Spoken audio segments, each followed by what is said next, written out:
and I'm back again with the topic biodiversity from the first chapter Living World of class 11th. Now children, before also we have discussed that what is biodiversity. You all know that the term biodiversity is made up of two terms where bio means biological living organisms and diversity means varieties. So different forms, the different varieties, the different types of living organisms surviving on our planet like your microorganisms, plants, animals, human beings, all different varieties among them is considered among the term biodiversity. So without wasting time, let us now study that what is biodiversity. Biodiversity is a variety of living organism existing on the earth. We know now that different type of varieties of organisms are surviving on the planet. Now, this biodiversity also helps in maintaining the ecological balance on the earth. And it also helps in preventing species extinction to preserve the biodiversity. Children, prior also we have discussed in detail about this, about all these points. Now, without wasting time, let us now know that to understand or to study this whole huge biodiversity surviving on the planet, what are the systems that we are going to accept to study it very easily, to know, to gain knowledge about the diversity in much detail. So what are the feasible methods? What are the possible things that which we can do to study that whole huge biodiversity in easy way? So to know that, let us move to the two unique system of learning biodiversity, that is your nomenclature and your identification. So let us now start. What is nomenclature? So nomenclature is a process of naming living organism such that a particular organism is known by the name all over the world. I'll repeat the definition again, children, that nomenclature is a process of naming living organisms such that a particular organism is known by the name all over the world. Now, what do you mean by this? Children, if I take example of a pencil or I am holding a marker, I'll take example of this marker. Now, I call this as a marker. People living in different regions, it is not necessary for them that they will call this marker as a marker only. People in India is calling it marker. People living in Spain will be calling it by some other name. In Britain by some other name. In Italy by some other name. So everywhere it is not necessary that this marker will be called as marker only. There this marker can have different names. So children, there is a huge variety of living organisms. If I talk about a mango tree only, I call a mango tree as a mango tree in India. In Hindi only we are calling it aam. If I move to Spain, if I move to Italy, if I move to Israel, some other countries, some other regions of our country also, everywhere the mango will not be called as a mango. The mango will have different names. So what is nomenclature? Nomenclature means to give a particular name to a particular thing. And that particular name should be known everywhere by the same. That particular name should be given, should be used, can be known by all the people living in every regions, in every country. So nomenclature, there are two patterns of nomenclature. Vernacular name and scientific name. What do you mean by vernacular name? Vernacular name means giving common names, commonly called. If I talk about mango, mango is called as aam in Hindi. If I go to Spain, it is called by some other name. If I go to Britain, it is named by some other name. So these different names of a mango is called as vernacular name. But when I talk about scientific name, it is a universal name. And what is the scientific name for mango? It is Mangifera indica. So this Mangifera indica with this name, if I go and visit any of the places in the world, and if I say that I need Mangifera indica, people will be easily understanding and they will be providing me mango. So this scientific name is giving a common platform. This nomenclature is giving a common platform to each and every living organism to be known. So by the names only we can understand, we can be discussing, we can be knowing about the different type of living organisms found on this earth. Now children, before naming the different type of living organism, your identification is also one of the term which is very important. Now, what is identification? Identification means describing an organism correctly so that the organism can be named. Identification means description, describing. Suppose if I give you a mango and I tell you write 10 important features about mango, what are you going to do? What knowledge you are having? You know that mango is a tall tree. It is a seasonal plant. It is having a tap root. Then the fruits are sweet. They are fleshy. So in this way you can write 10 points. So what are you doing? You are describing the characteristic features of the mango. And ultimately you are naming it that these particular features are present in the mango. So the particular fruit belongs to mango. So this was your identification. Children, always remember that before naming, the organisms has to be identified. Identification always comes first before nomenclature. Directly we cannot give name to any living organism because we are not knowing. The same characters, the same features can be shared by many types of living organism, and with depending upon those features, how can we name them? So we have to give them a same name. So and with the same name, identification is not possible. So here what happens, your identification always comes before the nomenclature. So nomenclature is what? Nomenclature is naming the different living organism. Nomenclature is giving a universal name, scientific name to different type of living organisms. But your identification is describing the different characters present in that particular type of living organism.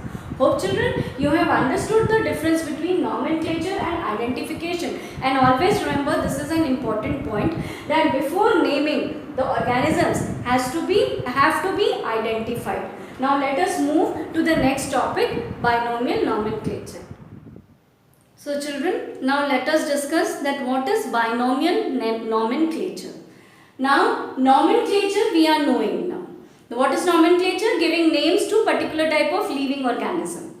But here an additional term has been added to the nomenclature, and that additional term is binomial.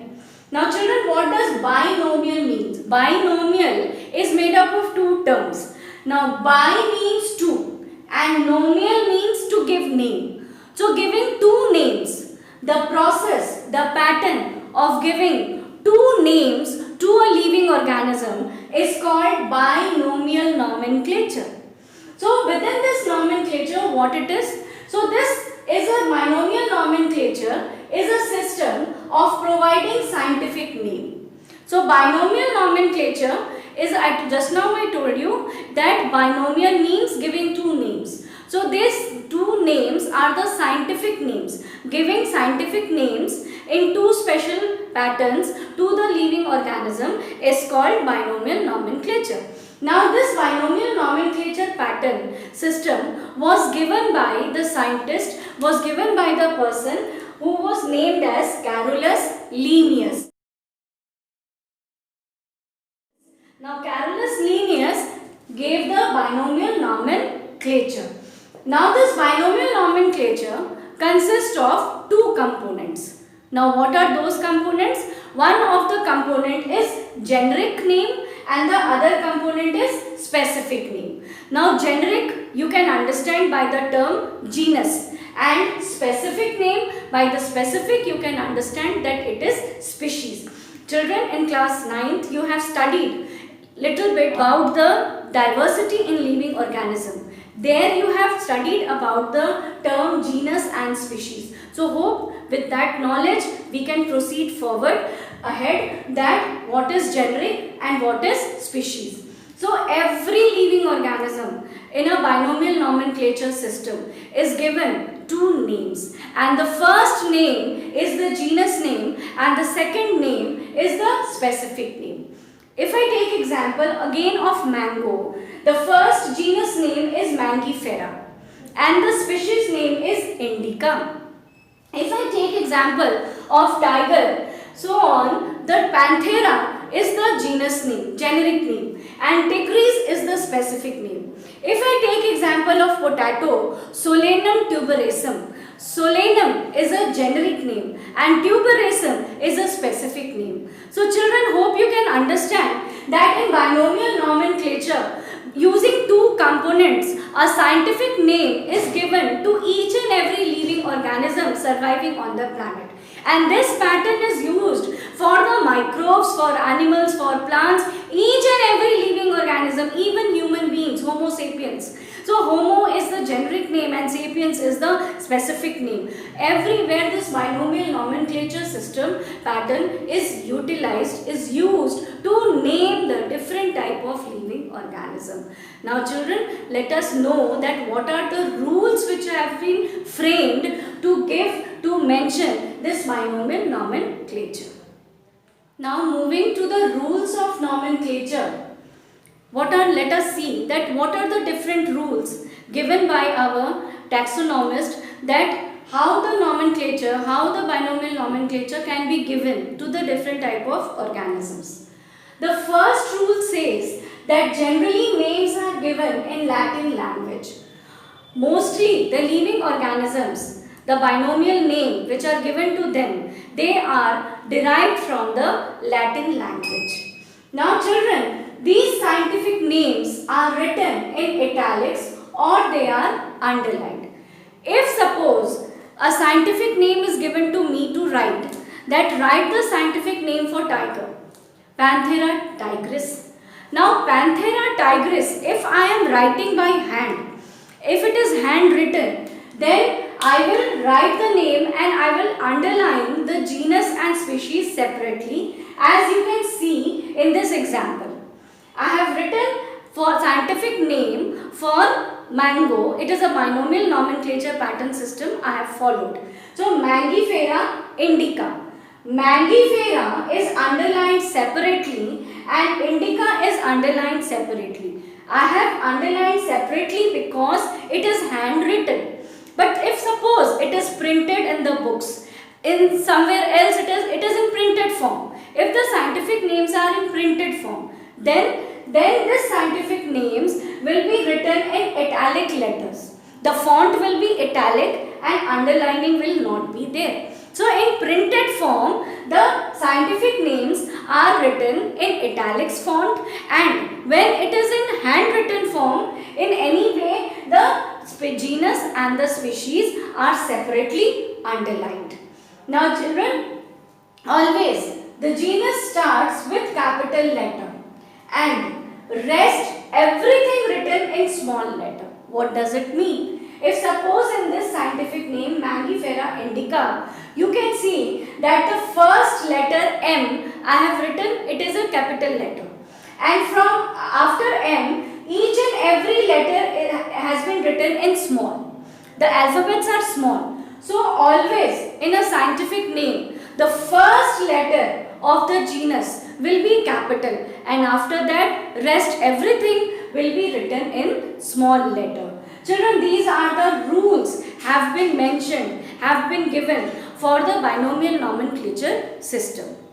Now Till yet, we have understood that what is biodiversity, why it is important for us to preserve. We have discussed about nomenclature, identification, what is binomial nomenclature, and now just now we have discussed that what are the rules of nomenclature. Now children, I ask you a question that each and every living organism surviving on this planet, this huge biodiversity, is it possible to give naming those organisms with the binomial pattern? Is it possible to name those huge biodiversity with a binomial nomenclature system? No children, it is not possible. This huge biodiversity cannot be named by using only and only binomial nomenclature system. There is another system also. There are another types of descriptive method also which are very necessary to nomenclate, to give names to the living organisms. To make the naming system, to make the identification system more easy, more feasible, your classification system has been mentioned. If suppose I take example of a school, and if my principal asks me that go and find out such and such student, and the principal is not telling me that the student belongs to which class, which section, children now tell me, is it possible for me to identify that particular student? It may be that that particular name, the student with that particular name, there are many students with that name. It may be that. So with that particular name, how can I go and search everywhere in the school? It is not possible. But it was possible only when the principal would have told me that such and such students is studying in such and such class. If suppose if the principal tells me that such and such student is studying in the standard 11th. So instead of searching the whole school, I will straight away move to standard 11th and I will find out that particular student. So that was feasible. So how did it happen? It happened because of classification. Principal gave me a classified segment. So with that classified segment, I easily reached to the student and I got that, and now I can name that particular student, that this is this particular, I can identify and I can name, if it is needed, I can name the student. Similarly children, in the whole planet, the different living organisms can only be identified and named on the basis of classification.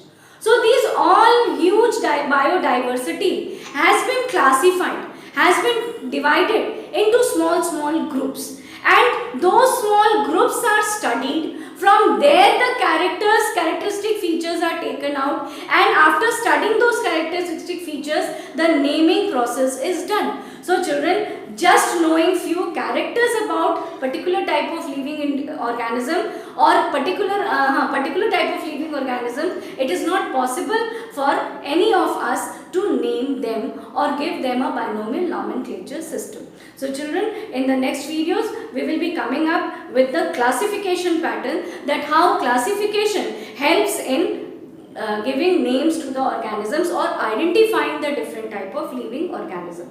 Hope this whole session was understood. It was clear to you all. Thank you.